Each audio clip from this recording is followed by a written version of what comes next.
This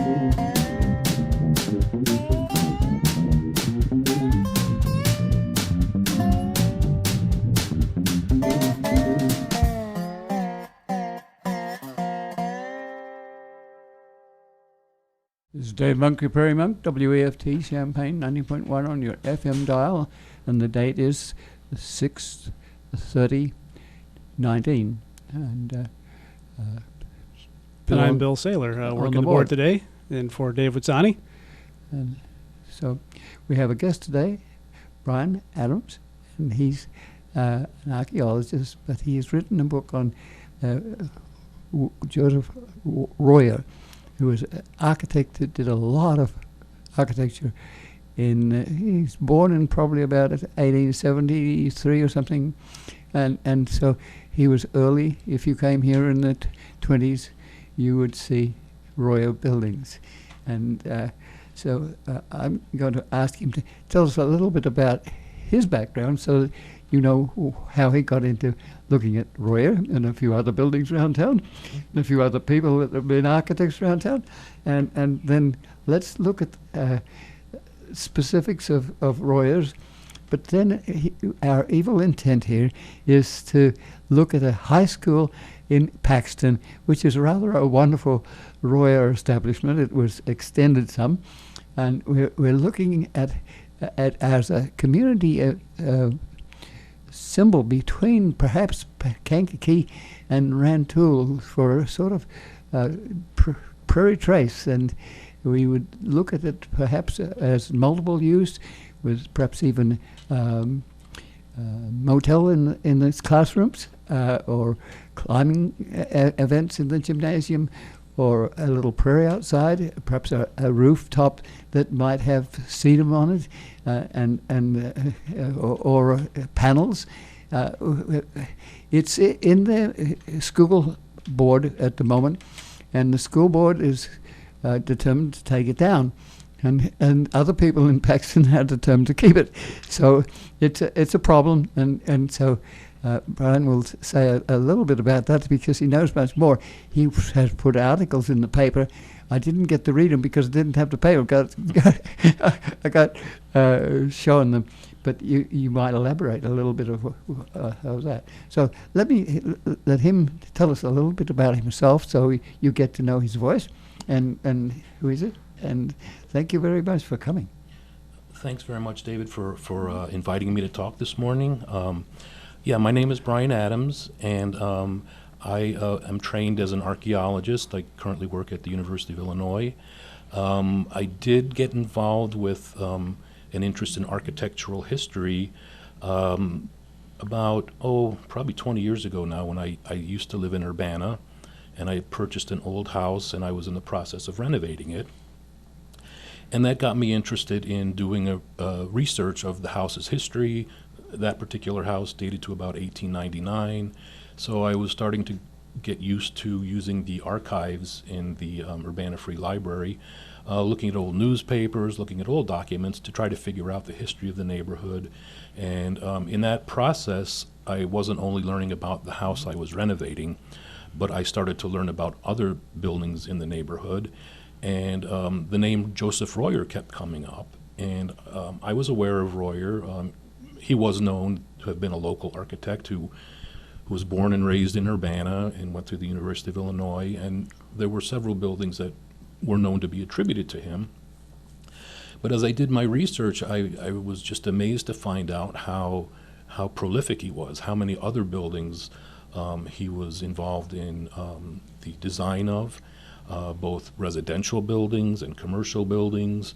Eventually, in the 1920s, he became very prolific with designing school buildings. In the particular neighborhood I was living in, there was a beautiful house just a couple doors away from me, which had been converted to student apartments. It's the house that's on the cover of the book I published. And that house was threatened with demolition, that and a couple other houses on the block, to be replaced with student housing. And so we were able to pull together people in the neighborhood who were interested in history and architecture and preserving the historic aspect of our neighborhood. And we were successfully able to have that house listed on the Urbana local landmark list and preserve This it. was probably Elm Street. It's on Elm Street, yes. And Royer designed that house in 1902, finished it in 1903 for a man named Gus Freeman and his wife, who was Simeon in the Busey family. So he started out his career as an engineer with the local railroad in Urbana, and eventually got into the movie business, and for a while ran the Princess Theater in Urbana, which is now an art gallery. This is Freeman. Gus Freeman, yeah. Yes. So there's a lot of history with the house, and I think everybody was glad that we were able to preserve it for not just its architectural significance in association with Royer, but because it was associated with some very important historic figures in Urbana's history.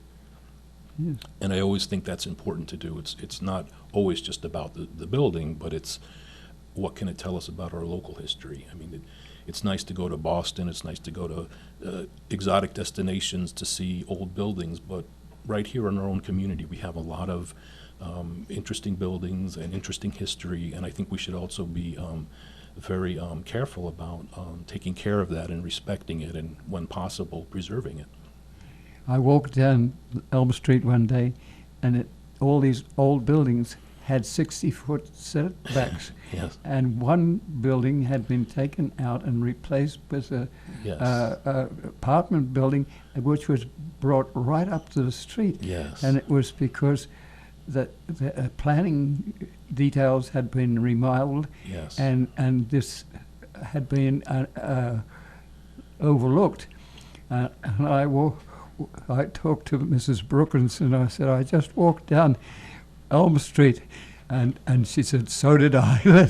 Let's do something about it. Sure. So I know exactly where you're talking about. Yes, yes, yes. That I believe at the time, that was before I had moved to this community that building went up. But I do believe it did cause some controversy at the time, because it really did cut that block in half in terms of the visual impact. Yes. of the streetscape. Looking down the street, it's like a wall has been built, cutting that whole block in half. So as a result of that, the Heritage Foundation and Pat Miller and others started to preserve buildings on Main Street, because they also were being taken out. Yeah.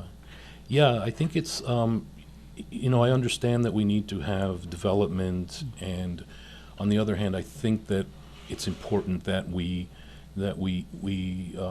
establish regulations that respect aspects of the historical integrity of our communities. Yes. I mean, change has got to happen, but I think it can happen in a way that's respectful of our historic neighborhoods. At the moment, they're thinking of taking the boneyard back to Lincoln Avenue, Okay. and that's a question: how do you go through parallel to the boneyard and keep the context of the buildings? Yeah, it's not always an easy task, but I think it deserves a lot of attention and a lot of study. I think the benefits are worth putting time and effort into, looking at alternatives and ways that we can. And you do have to be dependent on engineers. The boneyard is basically an engineering problem. Yes. And the engineers don't always have a lot of sociology or biology, so you have to bring these people together. Correct. Yes. Yeah. It's got to be. It's got to be a collaborative effort. It's got to, and a lot of times, unfortunately, I think people interested in history or preservation are left out of the formula. And I think that's important that people that are interested in these things are consulted and have a voice too, to have some say in the direction that these projects go in. So continue to say something about your book. Okay. And so we've looked at Elm Street, but some of these buildings are right next to Weft. Yes. The old Illinois Central. The Traction Building. The Traction Building, where Yep. street trams came in. Correct. And interurbans came in. Mm-hmm. Is right next door to us. And you might know others. The Armory, I think, is a Royer building. I know the Armory in Urbana. He was involved in that building. Mm-hmm. And there was another armory in Urbana, a World War I armory near Strawberry Fields, or I don't know what it's called now, but it's at Yes, it's Harvest Market or World yes, Market. yes. It used to stand just to the north of that on the corner there across from the Canaan Baptist Church. And it was one of the last surviving World War I armories in the state. And unfortunately, it eventually collapsed. It had been neglected, and but that one's gone. But it was interesting that a few years ago, a stash of Royer blueprints was discovered in the attic of a building in Champaign, I believe, and it included the blueprints for that building. So the building's gone, but we do have Royer's plans for that I think building. Long's Garage was there for a while. Yes, I think so. Yeah. In Champaign, there are some other Royer buildings. There's a house in west of Prospect on Clark Street. It was built for a man named Chester, who ran a delivery and livery system in town, and that house is still there. I noticed recently it sold, and somebody fixed it up very nicely. It's on Clark Street, and he ran again a livery business associated with the railroad, and his building still survives on. It's not a Royer building, but the building that he used for his livery building is being renovated. Well, the railroad was a pretty big deal. Yes. Oh yeah. Banner was at Banner, and whether it was geology or whatever, the railroad came through 7 miles away. Yes. And so it had a kind of a big blow to Urbana because it was off the main track, and that's really why Champaign grew up the way it did. much more commercial town. Yes, definitely. Yeah. Urbana did get a different railroad, an east-west railroad, but that Yes. didn't come through until 1867, and that was due to the efforts of Clark Robinson Griggs, who also had the University of Illinois placed here in Urbana, and he was really the guiding hand that made sure that there was an east-west railroad from Indianapolis to Danville, Urbana, and farther west. And to Bloomington. And Bloomington, yeah. Yes. Mm-hmm. Yeah. And we're actually looking at that at the moment. 30 miles of that between Bloomington and Mansfield has been retired and can be a trail, and we're looking Yes. at trails. Yes. And there are little pieces around this which are interesting, like there was interurbans, but there were so many trains, perhaps 26 passenger trains coming through each day, Yes. and people had cars by this time in the early 20s, and they would have to sit and wait for the train to go by.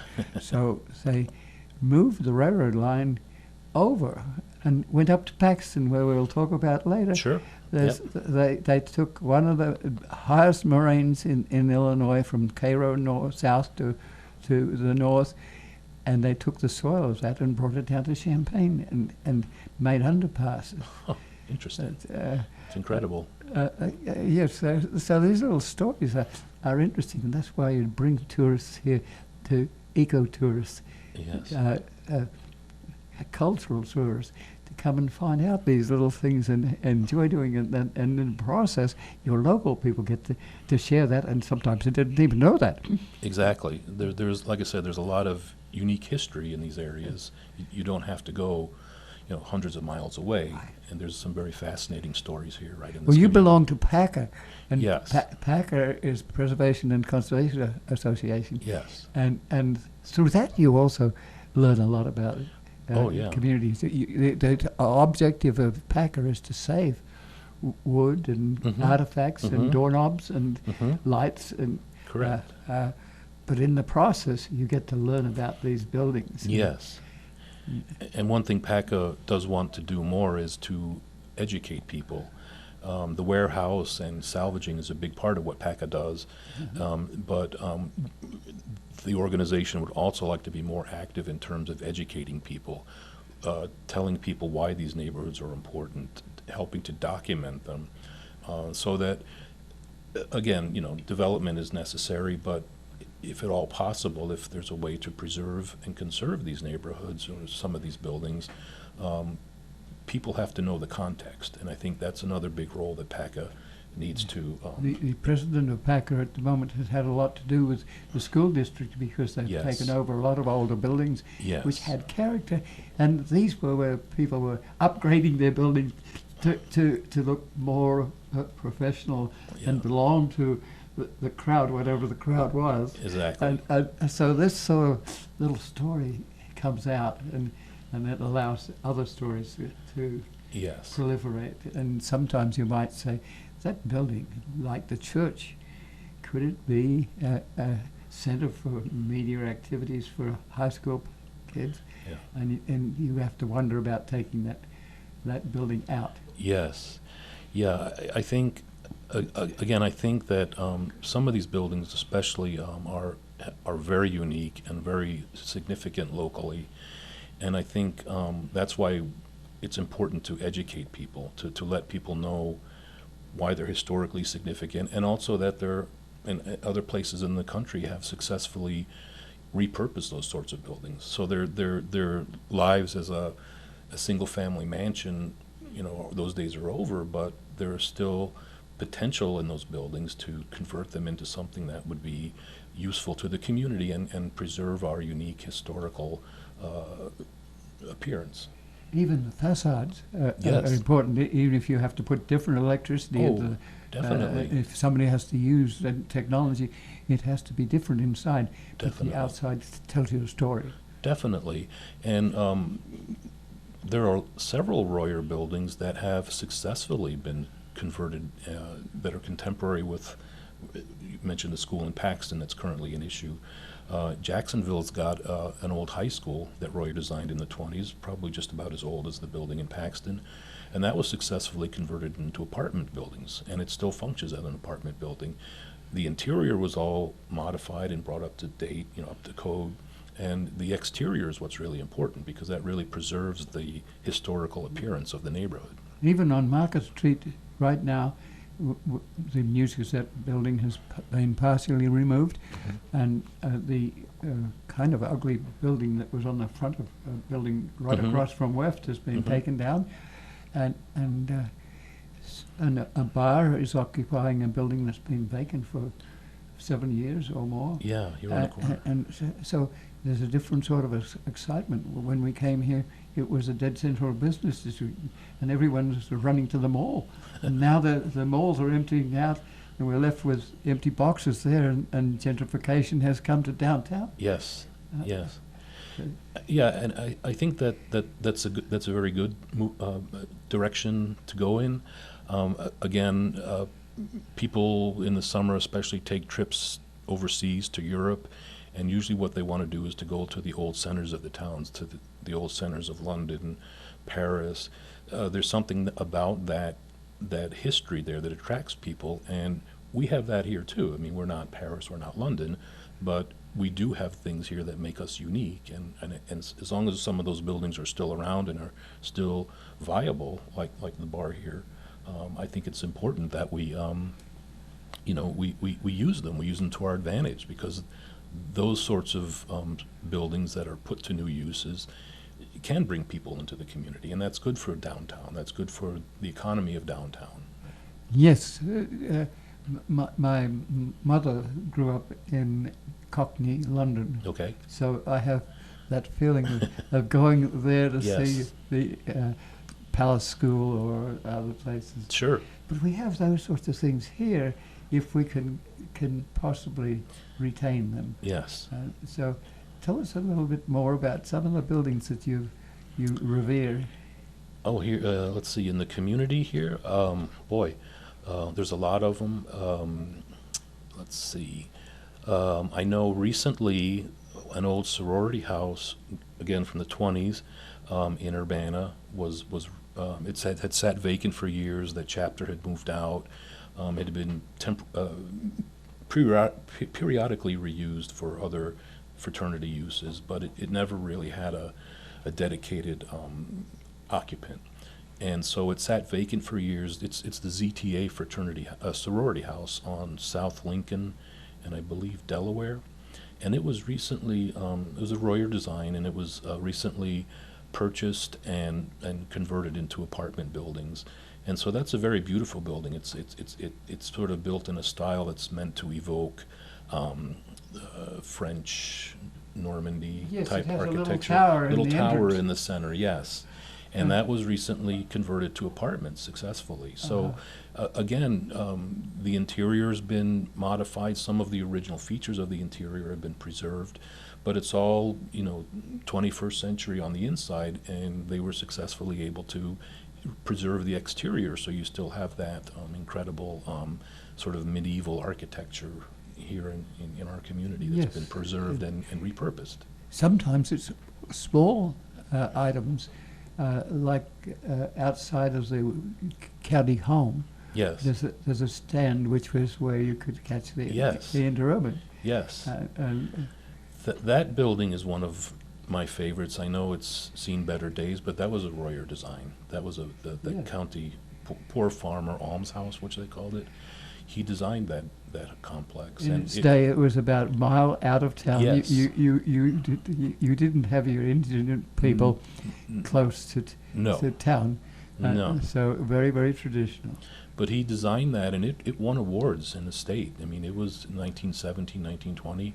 It was considered state of the art. And I know times have changed, and the way we build these sorts of institutional structures is different. But at the time, he was sort of cutting edge, and I find that building very impressive. I don't know what its future is. I'm not sure if it will be around much longer. I don't know. It's been part of a nursing home. Yeah. Yeah. The major building. Yeah. And But at one time, it was not just an institution for people, but it was an actual functioning farm. There were cattle Yes. out there, there were fruit orchards out there. They were canning things. I mean, it was sort of a state-of-the-art institution. it was felt that people could, even though indigent sometimes, could work with agriculture. Yes. and they could produce their own food Exactly. and also enjoy the life doing that. Yes. Uh, Yes. Some of the other buildings that I find very impressive are his courthouses. He did a lot of courthouses in Illinois, and what's amazing about those is a lot of them are still standing. And to make the argument that an old building is of no use anymore, I just say, how many of the courthouses that Royer designed and other architects designed from the first half of the 20th century are still standing and still in use? The county courthouses. And recently, Hannon and others have gotten the tower replaced. It Yes. was hit by lightning. Exactly, yeah, in And- Urbana. And it's good. You can see it from a long way. Yes, yes. Yeah. Yeah, and I'm just amazed that those buildings are still, there's still the interest to keep them, up to date, yet retain their exterior appearance. I was talking a little earlier with you about when I first started to research Royer, I noticed a pattern that if you go from along 57, beginning in about a little south of Effingham, and there are a lot of communities just off 57 where courthouses that he designed are still standing and are still in use. And I always thought that would be something in the future. I never really pursued it, but it's sort of a Royer heritage trail where you could produce a map and you could have guide people to, just short little jaunts off of 57. Well, there was one community that wanted to be the state capital, Mm-hmm. and they have a very ornate Yeah, courthouse. Vandalia. Yeah. Yeah, mhm. Well, there's another one over more towards St. Louis.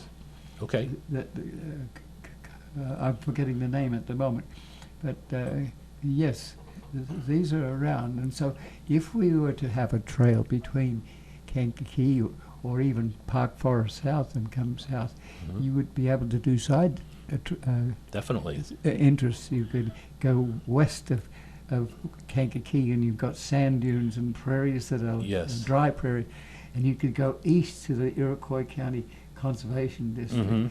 and then you could find Larab, which is a Cajun Okay. based community. And you can even go to a bar, which was where they would exchange pelts in the day. And Okay. and people don't know that until you put a respectful little sign on it somewhere. Yes. You don't make it a lot of signs so it becomes a sign city, but Right. you let people know. It's just after 1:30, and we want to let you know you're listening to the Prairie Monk program on WEFT Champaign 90.1 FM. Dave today is talking with Brian Adams, author of a biography or a work on his work of Urbana architect Joseph William Royer. Yes. And Bill is a water specialist, and he has some interest in an area that you have some report on. Royer, one of Royer's first places that he worked with was a mill on the boneyard north of Urbana. That was his father who was employed there. Uh-huh. And it was the Parks Mill, I think it was. And it used to stand north of downtown on the boneyard. And his father actually worked for the mill. And I think when the original the Mr. Parks, who established the mill, retired, I think it was John Royer was his name. He took it over. So I don't believe Joseph Royer was ever directly involved with the mill, Okay. but it was his But father. the boneyard in that general area has changed in its direction. Definitely. So there are buildings that have sort of got big cracks in them, Yes. mainly because the boneyard it runs in a different location. Yes. You might have some comment to make on that, Bill. Not entirely. I'm not sure where that location is, but I will say that most of that boneyard route is drawn on the general or government land office original survey plats from the 1850s or so, at least up into what would now be campus. So there's always an argument of, was there ever really a boneyard? So, well, the first surveyors out there drew one in. There was something there. Yeah, and somebody else later redrew where it got moved to. Because didn't they have problems with it flooding, and it was almost sort of used as an easy place to dump your garbage? And isn't that why they eventually The rivers always are. channelized it? That could be. Yeah. I would often tell people that historical accounts purportedly describe up in northern Champaign County being so flat that every spring there'd just be like water everywhere, Yeah. and you could row or push a flatboat I've heard that. from Royal to Yeah, Flatville, as it were. I've heard that story. So yes, there's water goes there and stays there. It doesn't leave real quick. Yeah. Yes, and we know some of the engineers who changed the nature of that corridor. Yeah. And so there were other people who were doing physical engineering that locked into this sort of thing. Sure. Yeah. And, That was one thing I found interesting about Royer too, is that his first job, aside from being an architect, was he did work as Urbana's engineer, city engineer. So he did have experience. I don't have a whole lot of information on what his actual projects were, but he may have had a hand in. did he have a hand in railroading? Not that I'm aware of. No. Okay, so No. some of the people in this general 60s, 1860s era Yeah. were helping to design railroads and putting in Yeah. railroad facilities. Yeah. No, he was. As far as I know, he wasn't. I didn't find any connections with him in the railroads. Okay. Well, tell us a little bit more about Paxton and Okay. how you get involved and how you put information into that area without being embarrassed. I've been up to talk to the Yeah. school board, but I feel a little strange because how do I fit into this? Well, I've been at the Prairie behind your back door for years and years, and with the same county home in Paxton, we have a Prairie, and that home is now closed. But so you do belong in a way, but you got to be careful. Yeah, definitely. Well, there are a couple of Royer connections to Paxton. He did design some residences up there. I never pursued trying to find out exactly where they were The located. Bayer family has a huge Yeah, residence. Yes. And I think it might be a Royer establishment. it could be. It's something that I'd have to look at more closely. But I know the county courthouse, the Ford County Courthouse, was designed by Royer in, I believe, 1906. And that's another case where that's a building that's older than, in this case, the school that's we're talking about that's in jeopardy of demolition. That courthouse is 20 years older than the school, yet it still is functioning as the county courthouse. So I always think that's an example of age is not, enough of a reason to say that this is old, it's got to go. These buildings can still remain functional. So the school was built 20 years later, I believe in 1924, and I've never been in the school. I've been around it, but I've seen recent images, photographs of the interior, and from what I can tell, that building is in incredible condition, has a lot of integrity on the exterior, on the interior. I know it's been expanded, I believe, in the 40s or 50s. But again, it's the type of buildings, and not just Royer buildings, but other buildings from that period that have been successfully repurposed. And Yes, right around the school there are the Exactly. buildings that give it credit. Exactly. And there's open space, there's parking perks and park space. Exactly. And it's only one block off of 45. So if we wanted to do a trace from Kankakee through to southern Illinois, Yes. it's right there. It's right there, and it's a solid building. I think those buildings were built to last. I mean, it's got good bones, I would say.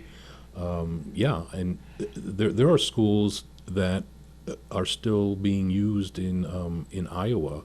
There's one in Iowa that could be the sister city of the Paxton School. It's like Royer used the same basic footprint. It's got that kind of unique L-shaped to it, and the decoration's a little different, but that's still functioning as a school in Iowa, in Dubuque, Iowa. So, Well, in this case, they have built room for Buckley, Loader, Paxton area, and they've augmented their school further south. There's an interesting, what would you call it? There's a park with an assembly building in the middle of it, which goes back to an interesting area, and they're reconstructing that. There's an old railroad that went east-west, the nickel plate, and there's a nickel plate museum. The streetscape is still intact, almost. incredible. Where the theater burned down, Bob Reber has put in a little prairie, it's like a pocket prairie that's okay. wonderful. Oh, yeah. He does incredible work, Bob. I mean, we have a lot of interaction with him at the archaeological survey where I live, because he's very interested in the native settlement of the area, and he helped to put out a book on projectile points that trace the history of.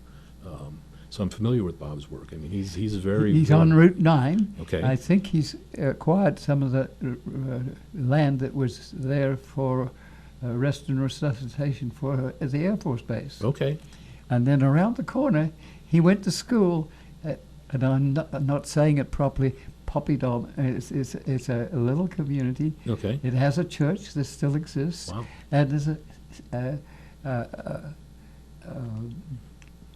little cemetery there, and the young woman who is doing a lot of the work to try and preserve the school has a Norwegian base, Okay. and is in the same area, and her relatives are buried in the same. Interesting.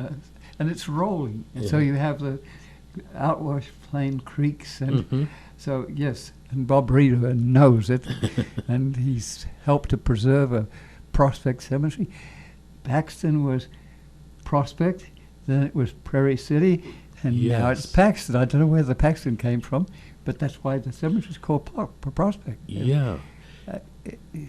I'm guessing that's why we have Prospect Avenue. Could Yes. be. Could what? be. in the same way Mattis Avenue used to be Arthur Avenue. Ah. Perhaps, just guessing. Yeah, I mean, a lot of times that's how those roads get those names, because that was the road to Prospect, who knows? Yes. One interesting story about Paxton, too, was that when Royer was asked to design the new courthouse, because it was the one that was there before that, the current one, but I don't know if it had just run its course and they wanted to build a more substantial building, but Gibson City got into a fight with Paxton about wanting to move the county seat to Gibson City. So that went on for a long time, but eventually Paxton was able to retain it, so history could have been a lot different for the community. It's a very strange leftover piece of county. It's like Yes, a T turned upside down. it is. With Gibson sitting on one side and Royal on the Rankin on the other. Yes, And it's like the leftovers. It goes up to Onaga in the north, and Yeah, so yes, Gibson City would be off on one side. Yeah. Paxton is more in the center. yeah. And I stood there the other day and watched the trains go through the moraine, rather than having to have an engine spare to push freight trains over the moraine. They went through it, and there were two trains. One was parked while the other one was going through. Interesting. So the two lines, they haven't taken out the second line. I heard a story too that, if I remember correctly, doesn't the train where it comes through Paxton, isn't it in sort of a low area? Doesn't it? Isn't it? It's not raised on a grade, but it. Am I remembering that correctly? Well, as you come south of Paxton, Okay. you have the traditional continental glaciation, where the streams melt. The meltwater goes into an outwash plain creek. And yes, I can imagine that was very low, a little bit like Flatville. Okay. And they've just put a new bridge in on 45, but if we were to have a trail with bicycles, you would probably need to replace the bridge Yeah. for the bicycle trail. It would be too awkward to put them onto Sure. the new bridge. Sure. And traffic moves fairly quickly, but on 45 it moves slowly because most of the traffic is on 57. Exactly. That's right. Wow. You can have little kiosks that would allow a car to stop, and Definitely. they might have a bicycle on the back so they can ride each way. Definitely. It's infrastructure, and there's mutterings at the federal and the state level to do things with infrastructure, and the departments of transportation are responsible for bicycles and hiking. Definitely. So could we get this together? Could we raise enough money to get the Department of Transportation that owns this territory to give it recognition and let multiple agencies like the Grand Prairie Friends and others get involved in raising independent money to keep the soils and the prairies Yes. and the culture together. Yeah, well, I think that's why groups like this need to be involved in the planning process, because people may say we'd like to have a bike trail through our community, but someone may turn around and say, well, why? There's nothing out there, when in fact there is. There is a lot of local history and a lot of natural history that if you're just going up and down 57, you don't see it or appreciate it, but if you get off onto 45, and so I like to drive 45 up. I often go up to Chicago area because I have family up there. And if I'm not in a hurry, I will take the back roads. And it's just amazing how much. We have 9 acres near to the little cemeteries near Rantoul. It's a Maplewood Cemetery. And we stood there the other day and watched the mating behaviors of the butterflies. Sure. They have this sort of dance where they chase each Sure. other. Sure. And entomologists are finding things, and the herpetologists are finding things. And the space of a railroad line, an interurban retired line, an old Route 45, and a dual highway which was never built. And it's just got enough room for insects and creatures to mate, and its connectivity, it connects to Paxton. Definitely. So wonderful sort of situation. So how do we encourage this building? Do we have to try and buy the building? If you have asbestos, if the building is intact, you can protect it. You don't have to spend $1 million getting it out. But if you're going to crash the building, it's going to cost you $1 million to get rid of the asbestos. How do we handle this? What's the historic? Yeah, that's always the argument that do the math. What how much does it cost to tear it down, cart it off to a landfill, versus coming up with new ways, using new technology to make the buildings safe based on current 21st century guidelines. We want them to be safe if there's going to be people in them, but do the math. A lot of times the math gets done by people that have an interest in making the building want to go away. If it's an engineer or an architectural firm, they're going to benefit by designing a new building and replacing it, and they'll often, I've seen this happen before, where they'll generate numbers that show, based on the way figures they've looked at, that show that, well, in the long run, it would be cheaper to just tear it down and build anew.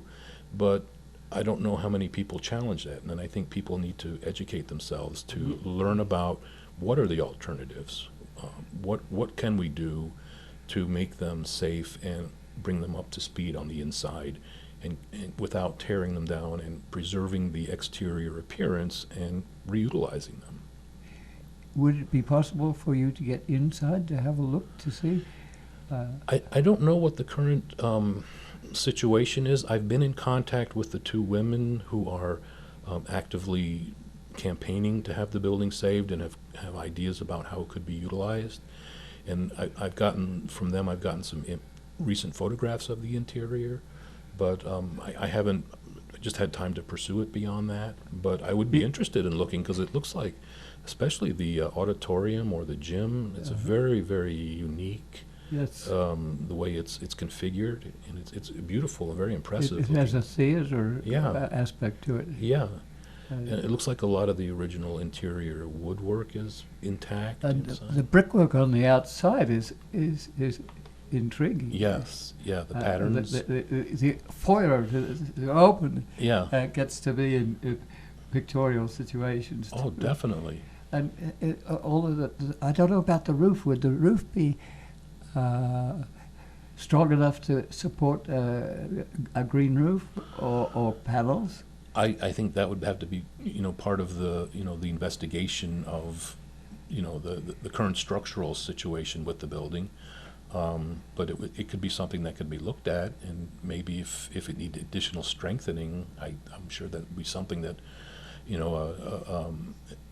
an ingenious architect could come up with a way to do that. One of the problems is that the school board hasn't given people a chance to buy the building if they could. And it might be cheaper to buy it than to take it down. Yes.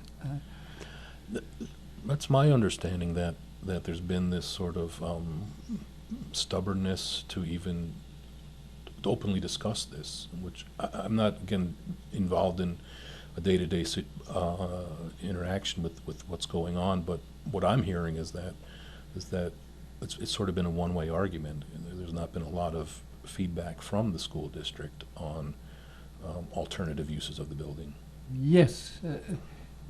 Well, there's a problem of juxtaposition between trying to dream what it might be and trying to save the building.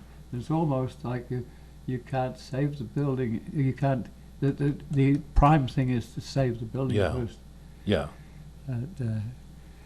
So it's a little past 10 till noon on WEFT Champaign, 90.1 FM. You're tuned to the Prairie Monk program on WEFT.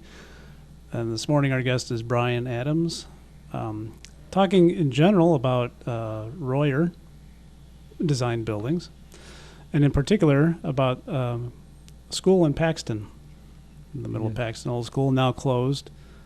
And Dave's been talking to him for several weeks, if you're a regular listener. and what to do with the.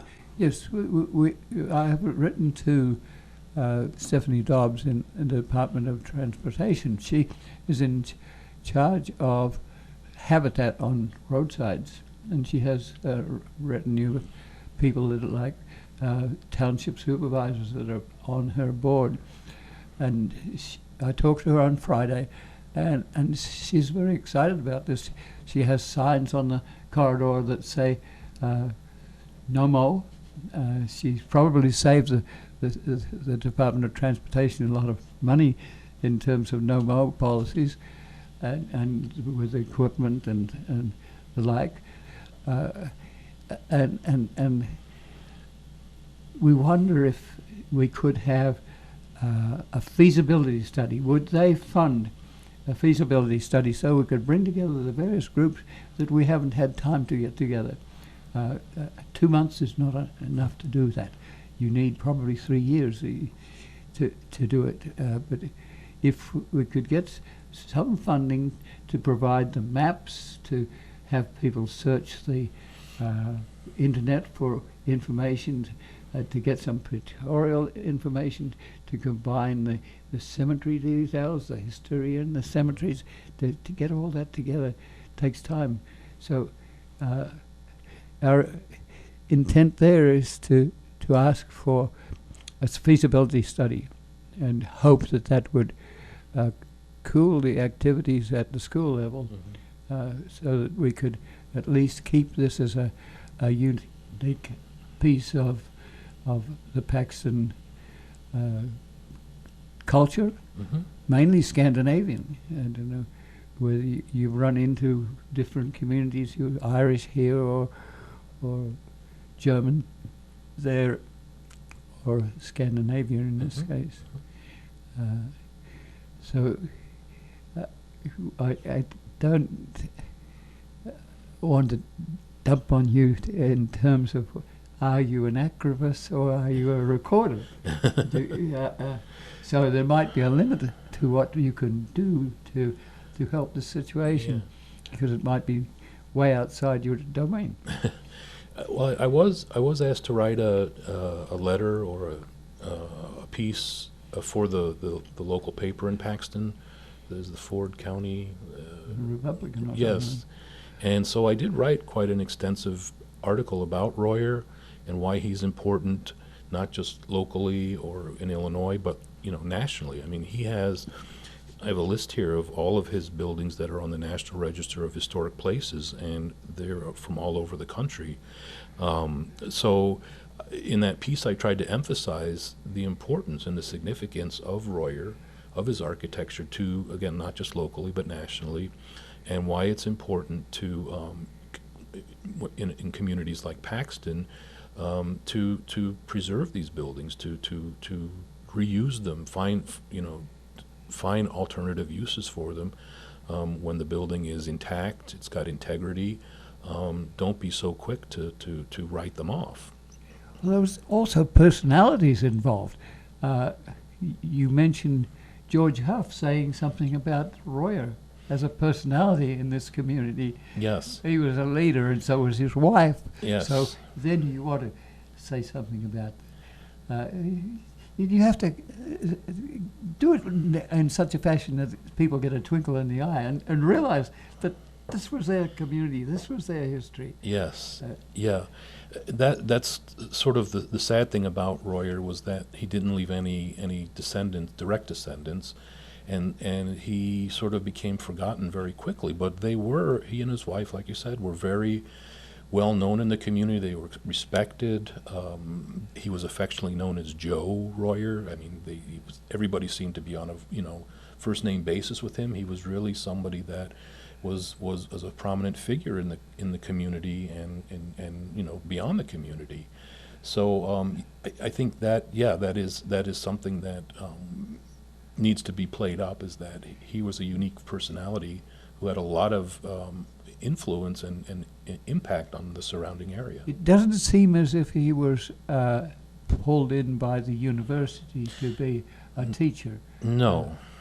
He was independent as architect and taught Yeah. in Fluence, a lot of other people probably. Yeah, one of his instructors was James McLaren White, who helped him get into the Association of Architects.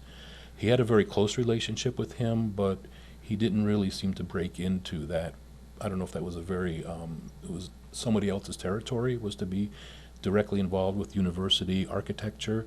But I know White was more, his instructor was more involved in university architecture. Royer did a few sorority and fraternity houses, which are peripherally tied into the university, but never did any actual buildings, classrooms, or Was he a politician?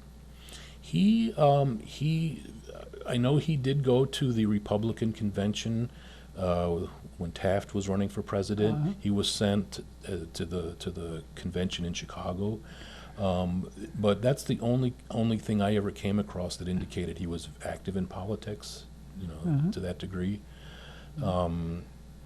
He was members of different lodges in Urbana, the Elks Lodge. Yes.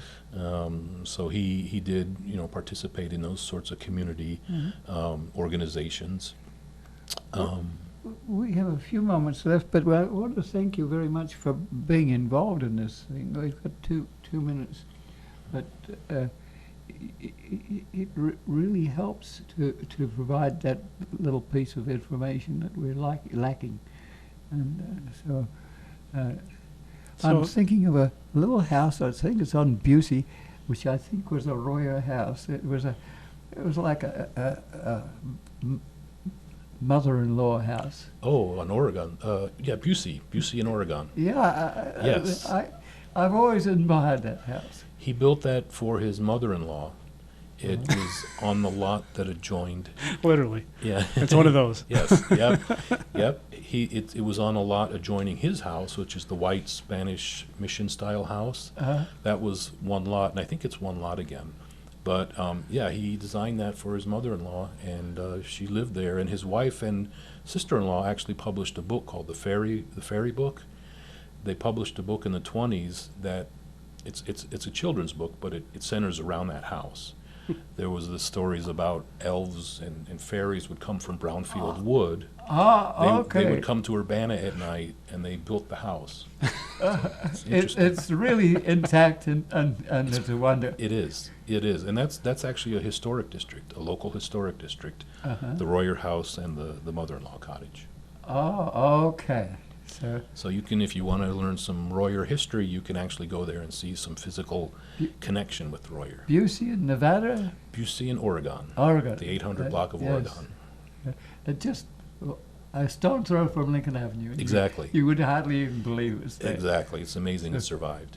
So I think Well, it is noon by our time, so So this is Dave Bumkill, Prairie Monk, WAFT Champaign 90.1 on your FM dial. I'm Bill Saylor working the board. The guest today, Brian Adams Thank from you. PACA and Thanks so much. independent for researcher. coming to us. Thank you for inviting me. This is your community radio station, WEFT Champaign 90.1 FM.